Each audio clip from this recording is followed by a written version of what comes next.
Saludos a todos los que ven mis videos, antes que nada no olviden dejar su like y suscribirse para apoyar el canal. El aire del bosque de Montfleur no olía a tierra húmeda o a pino, sino a una perpetua decadencia. Los robles, deformados por el musgo y el tiempo, parecían retorcidas gárgolas guardianas. En este paraje sombrío, creció Elara, a quien todos llamaban Caperucita Roja no por la inocencia del color, sino por la profunda y casi sagra saturación de su capa de lana, teñida con pigmentos minerales que le daban un tono de sangre coagulada. Elara no era la niña cándida de los cuentos de hadas. Era una mujer de 23 años, de una belleza austera y melancólica, con ojos color ámbar que habían visto demasiado. Su vida estaba marcada por el peso de la obligación hacia su abuela, una mujer que habitaba en la cabaña más profunda del bosque, envuelta en una enfermedad tan larga y misteriosa como el invierno.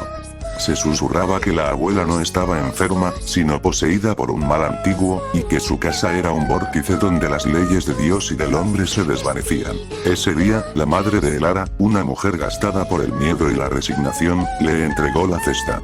No contenía pan y vino, sino tinturas oscuras, carne cruda, y una botella de vino tinto que, decían, servía para calmar los espasmos febriles de la anciana. No te detengas, Elara, le imploró la madre, sus manos temblando al tocar el borde de la capa carmesí. Y no te salgas del sendero. El crepúsculo no es amigo de las doncellas solitarias. Elara asintió. No temía al crepúsculo.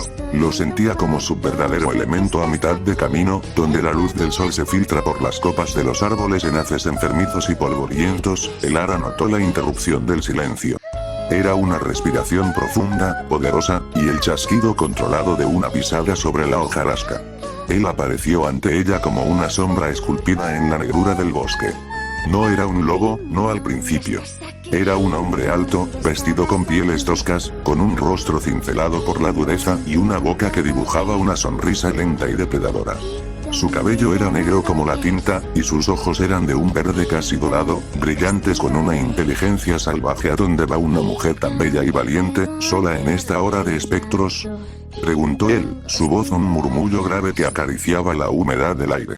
Elara no dio un paso atrás. Ella había escuchado los rumores sobre el lobo, sobre la bestia que no era enteramente bestia. Se decía que era un licántropo, un hombre condenado a la metamorfosis, un ser de pasión y violencia incontrolable. Ella lo reconoció. A ver a mi abuela, que está enferma, respondió Elara, su voz firme, aunque una excitación fría le recorría la columna. Ella sabía que mentirle a él era parte del juego, parte del rito. Él la miró de arriba a abajo, deteniéndose en la capa, en la curva de su cuello, en la tensión bajo el corsé que llevaba. El camino más corto no es siempre el más seguro, Flor Carmesí. Y la belleza no debe ir desatendida. Permíteme desviarte de tu deber, aunque sea por un instante. La propuesta era cruda, casi un asalto verbal, pero la mirada del hombre era una invitación a la transgresión. Elara sintió el tirón del deseo, la oscura curiosidad de saber qué se sentía ser reclamada por la bestia. ¿Y si me niego? El lobo sonrió, mostrando apenas el destello de unos caninos más largos de lo normal. Entonces te obligaré a hacer una elección. ¿Tu castidad, o tu puntualidad? Elara sintió un escalofrío de rendición. Él la tomó de la mano y la condujo no por un sendero de flores, sino a un claro oculto, donde la maleza era más espesa y el aire olía a almizcle y tierra removida. La bestia en él no era solo física, era la personificación del deseo reprimido y del tabú. En ese claro, bajo la sombra de un viejo tejo, ocurrió la primera transgresión. No fue la violación brutal que se esperaría, sino un acto de posesión mutua, violento y apasionado, donde el placer se mezcló con el miedo. Elara se encontró respondiendo con una ferocidad que no sabía que poseía, liberando la oscura pasión que la capa carmesí había guardado. La violencia de la naturaleza se encontró con la violencia de la carne, y cuando terminó, Elara se sintió marcada, no mancillada, sino iniciada.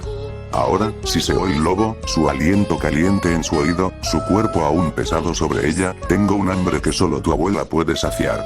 Ve. Y no le digas nada de nuestro encuentro. Haré que te arrepientas si lo haces. Elara llegó a la cabaña con el cabello desordenado y una punzada de culpa y excitación bajo su ropa. La cabaña, usualmente fría y silenciosa, era ahora un pozo de calor malsano. Llamó. Soy yo, abuela. Es Elara. Pasa, mi querida. Pasa. Estoy en la cama. La voz de la abuela sonaba irreconocible, áspera y profunda, un rugido contenido al abrir la puerta. Elara vio el caos. Muebles volcados, cortinas rasgadas. La anciana estaba en el gran lecho con dosel, cubierta hasta el cuello, pero Elara podía distinguir la silueta bajo las sábanas, grande y extraña.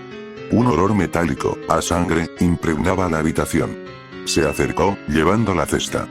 Te traje las cinturas y la carne, abuela. Ponlas aquí, junto a la cama, mi amor. Y acércate. No veo bien. El frío me ha arrugado los ojos. Elara se acercó y miró el rostro en la almohada. No era el rostro marchito de su abuela. Era grande, cubierto de vello oscuro, con una mandíbula pesada y unos ojos, ¡ay, qué ojos! De un verde dorado. Los mismos ojos que la habían mirado con lujuria en el bosque. Abuela, dijo Elara, sin gritar, sino con una fascinación terrible, ¡qué grandes manos tienes!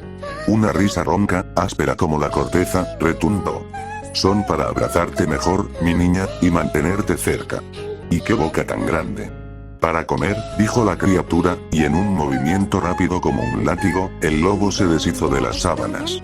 No era solo el lobo del bosque, sino la plena encarnación de la bestia, desnuda y poderosa, con garras y colmillos. Los restos ensangrentados y desmembrados de la abuela yacían bajo la manta, una visión de horror absoluto. El lobo se levantó de la cama, alto y monstruoso, cubierto de la sangre de su cena.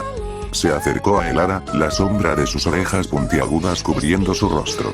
La sangre de su víctima goteaba sobre el suelo. Te mentí, Elara, gruñó la bestia, cuando te dije que tenía hambre de tu abuela. Era el hambre de ella y de ti, y el hambre de la sangre que corre en tus venas. Elara no huyó, ni se desmayó. En ese momento, la verdadera Caperucita Roja, la mujer oscura y compleja, se reveló. Ella soltó la cesta y, de un bolsillo oculto en su enagua, sacó un largo y delgado estilete de plata. El lobo, confiado en su fuerza y la aparente sumisión de su víctima en el bosque, se detuvo, confundido por el alma. ¿Crees que un juguete me detendrá? Se burló, extendiendo una mano con garras. No es un juguete, respondió Elara con una voz que era un susurro de muerte. Es el regalo de mi padre cazador. Y la plata no le gusta a tu clase, ¿verdad, amado? Ella no atacó para defenderse, sino con una furia desesperada y una pasión convertida en violencia. Elara no era una víctima, sino la cómplice de su propio destino. Ella lo había buscado, el peligro, la oscuridad, el tabú. Se lanzó contra él, no con la intención de matarlo, sino de herirlo y prolongar el ritual. El estilete de plata se hundió en el costado del lobo. Él aulló, no de dolor, sino de rabia. La lucha fue una danza macabra de carne, colmillos, garras y plata. Era el clímax de su encuentro en el bosque, el despertar del deseo en un acto final de violencia. El lobo, con un golpe de su garra, rasgó la capa carmesí de Elara, dejando un largo y ardiente surco en su hombro. Elara, a su vez, logró hundir el estilete en su vientre, la plata quemando la carne licántropa. Ambos cayeron sobre el lecho manchado, la sangre fresca de Elara mezclándose con la sangre oscura de la abuela y la sangre negra del lobo, y allí, en la agonía y la pasión, el lobo volvió a su forma humana, pero aún retenía la fiereza de la bestia. Con un esfuerzo supremo, la tomó, y consumaron el acto final, un encuentro de muerte y vida, de dolor y éxtasis, sobre los restos de la anciana. Cuando todo terminó, el lobo yacía inmóvil. Elara, herida y cubierta de sangre, se levantó.